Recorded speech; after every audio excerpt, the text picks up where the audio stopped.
Can you first start out by defining or redefining for our members and for those perhaps who have not necessarily keyed into our conversations about redistricting before, what is redistricting and how is redistricting slightly different than gerrymandering?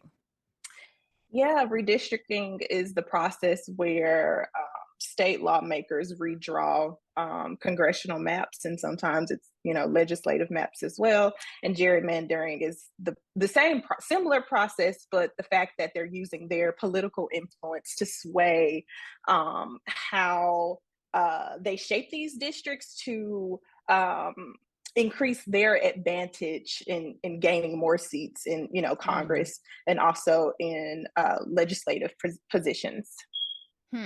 Now, one of the things that was significant about this most recent midterm election is that we also had a record number of Black candidates who were running for statewide offices. And unfortunately, the vast majority of them, I think I can count on maybe one hand, the numbers that did not actually, or the numbers that actually were successful, the vast majority of them were not able to make it to the finish line. Do we know if redistricting or gerrymandering had anything to do with steering the outcomes in any of those races? Yeah, it's interesting because we originally, set out to do a lot of reporting just to hear from Black voters about their thoughts and concerns and wishes for the upcoming midterm elections. And also, in addition to that reporting, we wanted to see where Black candidates would land at the end of election night, because we knew there could be some historic firsts, and also we knew there was a record number of Black candidates, seeking election. And Right. so, when talking to experts before and after election night, they mentioned that, it was progress. We saw some historic firsts in terms of candidates like Maxwell Frost, who is now the first, Gen Z member elected to Congress. And so yes, there were progress, and we saw historic first in terms of Wes Moore in the governorship.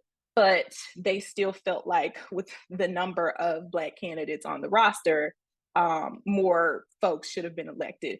And there were a number of explanations that they gave us, one being the lack of support from the Democratic Party for Democratic candidates. And then one explanation, as you mentioned, gerrymandering, which we know dilutes the power of the Black vote. And, when Black voters don't get to vote for the candidate that they want, they aren't getting the representation that they'd hope for when it comes to Congress.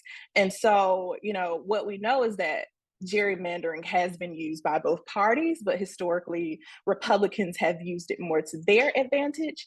And when it comes to, I guess, specific examples and what our, reporting has showed from Capitol B, one, example was with the race with former Democratic Representative Al Lawson from Florida.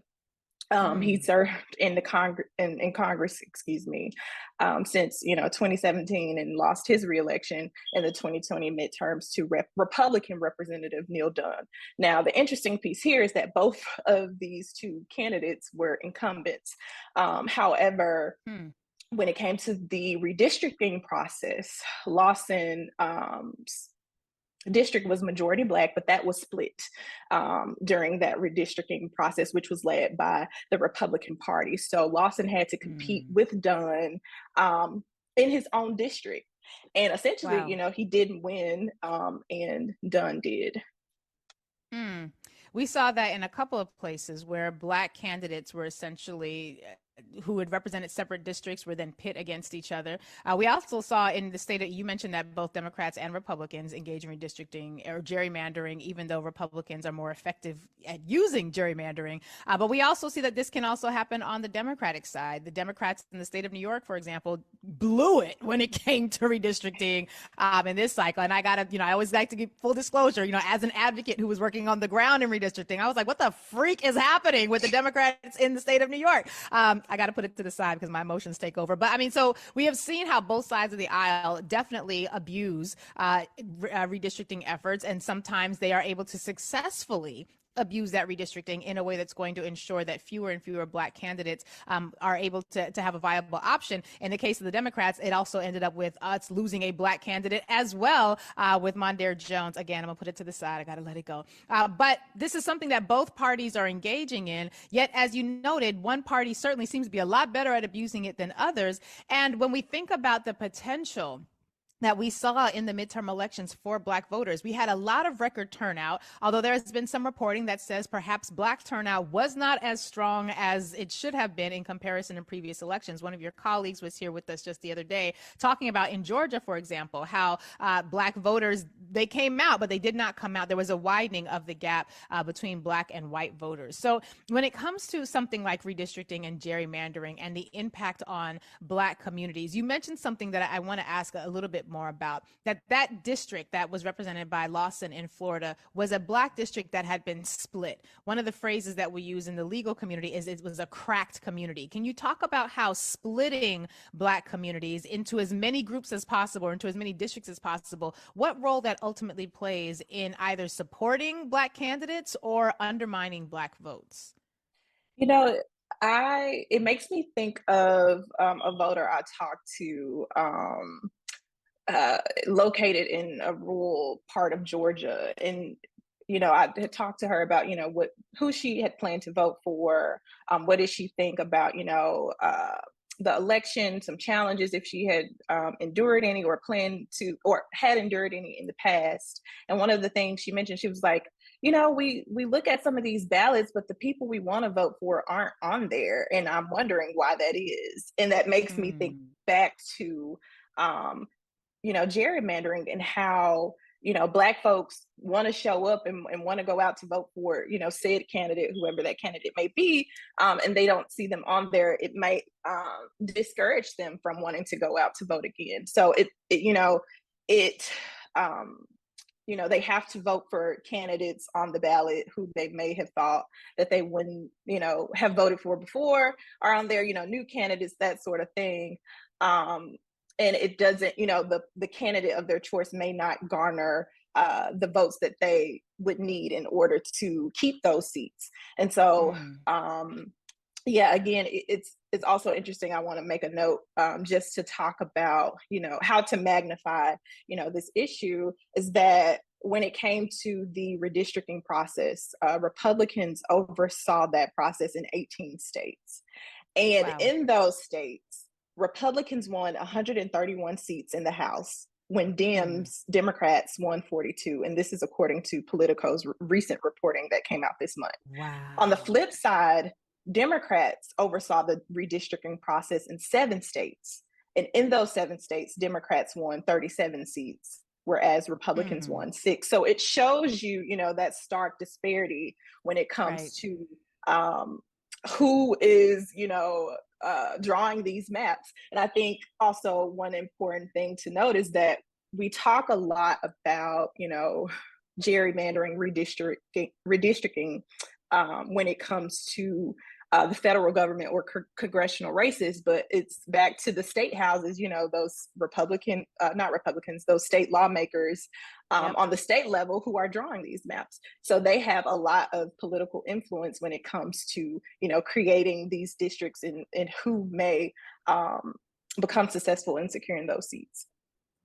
That difference, the fact that in the states where Republicans were in charge of redistricting, they were able to secure 113 seats to 42 for the Democrats, versus the opposite happening. First of all, Democrats are controlling redistricting in far fewer states, less than half of the number of states that Republicans are. And even when they do, they don't come out with the same gap in terms of being able to make up the difference there between where Republicans are securing seats and where Democrats are securing seats. You mentioned that state legislative process. Yes, we know this is definitely at the congressional level, but I'll go back to my home state, New York, again, where we now are looking at the assembly map for the state assembly because of previously mentioned said foolery at that particular redistricting effort. Were any of the experts that you spoke with, did they have any perspectives on independent redistricting commissions? You mentioned the 18 states led by Republicans, the 7 led by Democrats.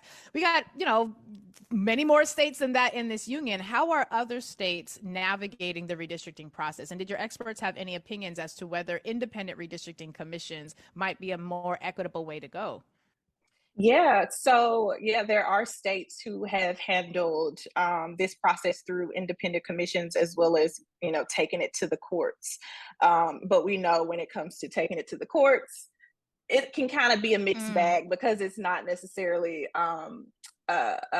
in the federal, courts' hands. It's more so going back to the state courts, and some state courts have ruled that, for a number of states, that they've done this process illegally and they need to go back and redraw these maps. And some of those states are, Alabama, Georgia, Louisiana, but on the flip side of that, in Alabama, there was a Supreme Court decision that basically allowed them to reinstate their plan, despite a lower mm, court ruling that the map illegally stacked Black voters in the district, and mm. dispersed, others across predominantly white districts. And so, talking with my experts, the solutions that they gave, and they were like, "Oh, it's not necessarily a one size fits all."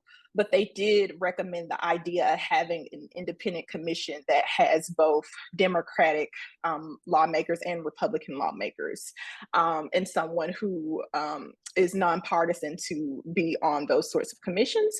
They did also recommend that there needs to be some restoration of the parts of the Voting Rights Act that had been left out. They also said Mm. that there needs to be more onus on federal courts to actually see these cases through. Yeah.